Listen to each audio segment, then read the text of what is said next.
have one more thing that I want to speak. I'm looking at my hat because I want to take it off also. But let's see.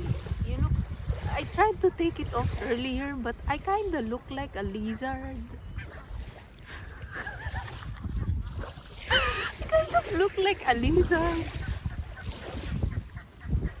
You see, I look like a lizard turtle of some kind. So I'm gonna put it back. Now it's more cute. Lizard turtle. Anyway, I was in a conversation with my brother. Yesterday, that was. Yesterday. And whenever this happens, the conversation with my brother, we are always talking about random things. And these random things will morph into more random things. Because he is out of the family. He's the one who also have this kind of brain activity. If you know what I mean, you know how I am like already. I'm like, why is this like this, why is this? My brother is also like that. And well, if I try to think of my family members, I have we are four children in the family, then the mom and the dad. If I try to think about these 6 people, including myself, the only normal the only normal people in the family is my mom and my sister. I hope if my brothers and my dad sees this, I hope they don't get mad. I'm just telling the truth and what I have observed. The only 2 most normal sort of person, whatever that means, on this earth, is my sister and my mom. The rest of us are like that. My dad may not be outwardly like, but you can see it peeking sometimes. And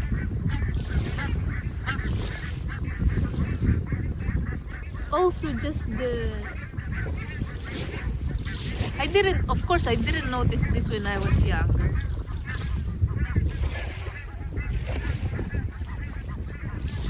But my dad is also quite a strange person. Strange in a way that I like. Of course, everyone has the complexities and all, and I also have some things that maybe some other people will not like. It's part of, yes. But I like that my dad is strange. Because one time, I can tell you the strangeness of... One time, we were near the beach. Strange, I mean unusual behavior that I don't really see very often. One time, we were in the beach, and there is this shard of glass.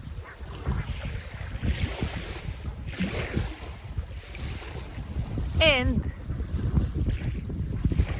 he picked it up, showed it to us, and discussed how the authorities should be informed about this because this is dangerous. It's just left on the shore. What if some child steps on it? Something like this. And then that's exactly what he did. He went on a little quest, find the barangay. We call it barangay in the Philippines. Those little town, sort of, where there also happen to be some Now I forgot. Sorry. It could have been a barangay. It could have been a police station. He went there. And yeah, told what he told us. And I don't really see this behavior very often with the people. This great concern about things, and that you really act on it if the action is required from you. My dad is like this. Yeah, my dad has always been like this. And there are other strange things about me, of course. And let's go back to my brother. Oh, my brother just I'm getting excited.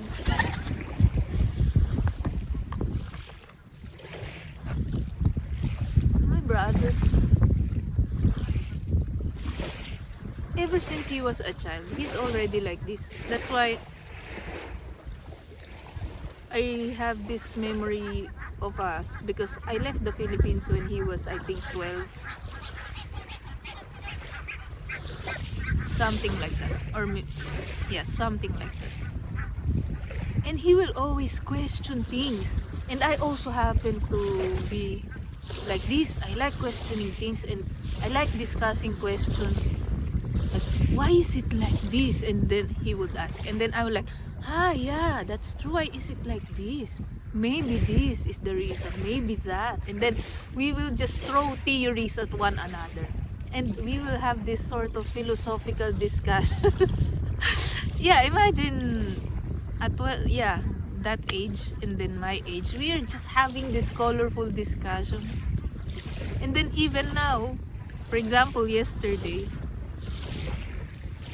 I just randomly asked him, why is it that I find it easier to socialize with people of other nationalities than people from our country? Why is it like this? And then he answered, which I didn't expect. He answered it, well, that's because you know what goes on in the mind of a Filipino person. That's why it's harder for you to socialize with them. You know exactly what happened, like how they act in the streets, you have seen things. But with the foreigners, we call it, but now I'm the foreigner.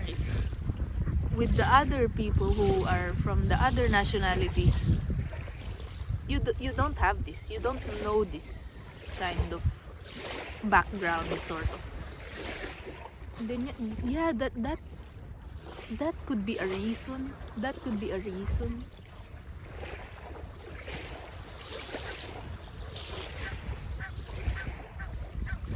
That could be a reason.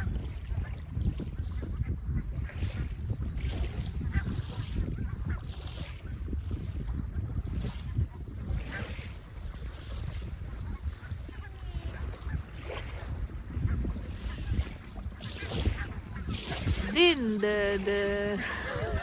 the conversation jumped to the Pope, and then it jumped to his classmate who happens to be of royal blood, and then it jumped to receding hairlines.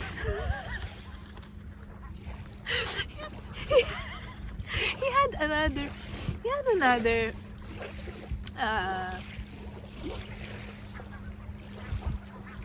had another question that was so intriguing to me as well. Why is it when someone is balding, when someone is balding, the first thing that goes is here? He said, why is it not the other way around? And we are trying to think about it as if Google doesn't exist, because this is another fun thing that I do a lot. If I don't know something, before I Google it, I try to think. If I were to try to think about this, what would be the reason? Because the Google is always there. It could provide answers, but the raw sort of point of view is not always there. So before I Google this, I try to think first. of my own question. And this is what my brother and I did about the receding hairline or the balding that occurs more in men. And I said, well, maybe it's because, you know, the for example, it's the blood vessels. It's the blood vessels that go right on top. When, for example, I will put this in the setting of a plant. For example, this is the branch of the plant. It has leaves. When it rots, it begins here. Maybe you will see some spots in here, but the drying sort of, it goes from this direction to downwards, right? Maybe the same thing happens with the balding. It happens there first because the blood or the nutrients doesn't reach that, and then it dies slowly and then go. Maybe the reason why it's here, the thicker hair remains here, is that it's closer to the source. It's closer to the rest of the body. Maybe that's why. That's my theory. I don't know if I'm right, of course. I haven't googled it yet. I forgot. So maybe that's why. And then he said,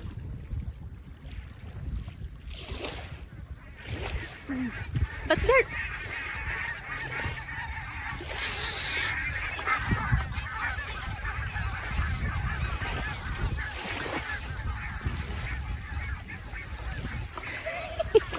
they're so cute. He's cute. I said to him, maybe that's why. Then yeah, he said,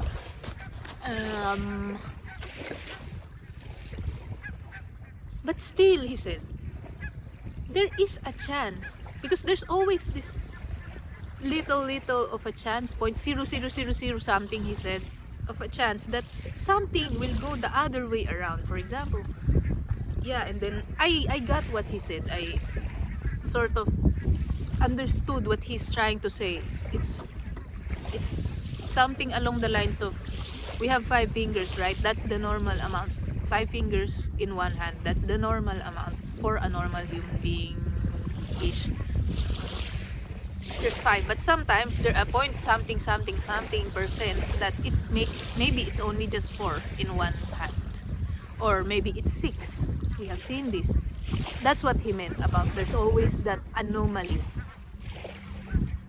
And that, why is it that we still haven't seen an anomaly where the last bit of hair is on this area before, because it's always losing the hair is like going.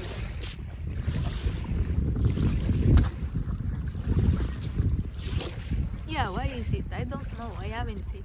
And we were laughing about this because we were trying to imagine it the other way around. And maybe it's only it's all the reason why it's funny when there's only like one island of hair on the top. Maybe it won't be funny if it's the common thing, but it is funny now because it's not very common. And just like this on the remaining, then just it all falls apart, just one sort of like a fruit or some kind.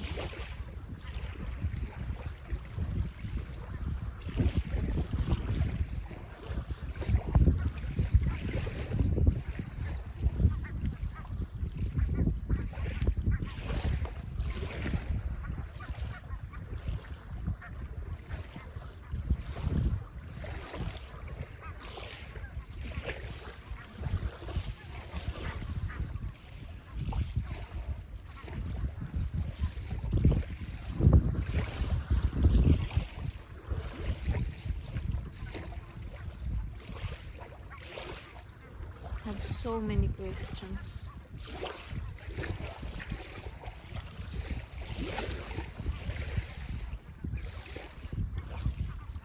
I have so many things that I don't understand.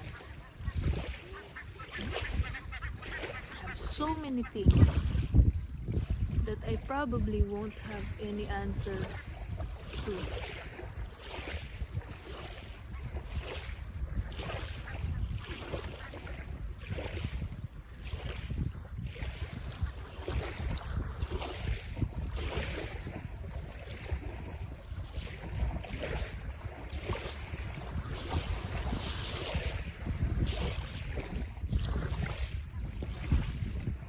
For now, I do know that if I die suddenly, I already have saved enough for cremation. So, it won't be much of an inconvenience if I die suddenly. And that kind of calms me. Because I know how hard it is to just suddenly have a need for this big amount of money in the Philippines. It's very, it's not like here.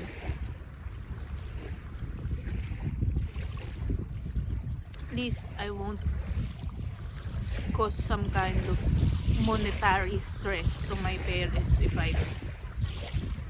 All of a sudden,